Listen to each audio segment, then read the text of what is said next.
शनिवार को राज्य सरकार की कैबिनेट की बैठक हुई। इस बैठक में पिछली सरकार ने 29 जून को ली गई अपनी आखिरी कैबिनेट में जगहों के नामांतरण को लेकर जो निर्णय लिया था उसे पहले नई सरकार ने स्थगित कर दिया, फिर 24 घंटे के भीतर बहाल भी कर दिया। ये सब कुछ 24 घंटों के भीतर हुआ, लेकिन इस पर राजनीति जमकर हुई। शुक्रवार को ही सीएम ने पिछली सरकार के निर्णय को स्थगित कर दिया था, जिसे लेकर नागपुर में मौजूदा संजय राउत और राष्ट्रवादी कांग्रेस के प्रमुख शरद पवार ने भी निशाना साधा। संजय राउत ने तो शिंदे और फडणवीस सरकार को हिंदुत्व का विरोधी तक करार दे दिया। हालांकि इस फैसले को लेकर मुख्यमंत्री शिंदे ने अपना तर्क भी प्रस्तुत किया था। बावजूद इसके राजनीतिक विरोधियों ने इसका विरोध भी किया। ये निर्णय औरंगाबाद जिले का नाम संभाजीनगर, उस्मानाबाद का नाम धाराशिव और नवी मुंबई एयरपोर्ट का नाम डीबी पाटिल दिए जाने संबंधित था।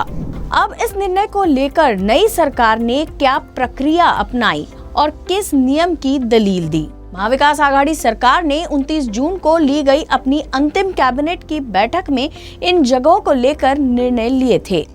सरकार के इन निर्णयों के ही साथ अंतिम कैबिनेट में हुए निर्णयों को अमान्य कर दिया था। ज्ञात हो कि सरकार के बहुमत परीक्षण के दौरान ही अपने भाषण में उपमुख्यमंत्री देवेंद्र फडणवीस ने इन निर्णयों को लेकर अहम बात कही थी। फडणवीस ने तर्क दिया था कि जिस समय कैबिनेट की बैठक हुई उस समय तक सरकार आपातकाल में आ चुकी थी। उन्होंने ये भी कहा कि आघाड़ी सरकार ने जल्दबाजी में ये निर्णय लिया था और तब तक बहुमत परीक्षण का सुझाव सामने आ गया था। अल्पमत की सरकार नियम के तहत जब तक फ्लोर टेस्ट पास नहीं करती तब तक उसे कैबिनेट की बैठक लेने का अधिकार नहीं होता। अगर ऐसा होता भी तो सरकार द्वारा लिए गए निर्णयों की कानूनी मान्यता नहीं रह जाती। अपने इसी भाषण में फडणवीस ने इस बात का भी जिक्र किया था कि नामांतरण से जुड़े विषय नई सरकार के एजेंडे में हैं, इसीलिए उन्हें दोबारा कैबिनेट में लाकर पास किया जाएगा, जिससे फैसलों की कानूनी मान्यता बरकरार रहे। फडणवीस ने अपने भाषण में ये बातें स्पष्ट तौर से कही थी।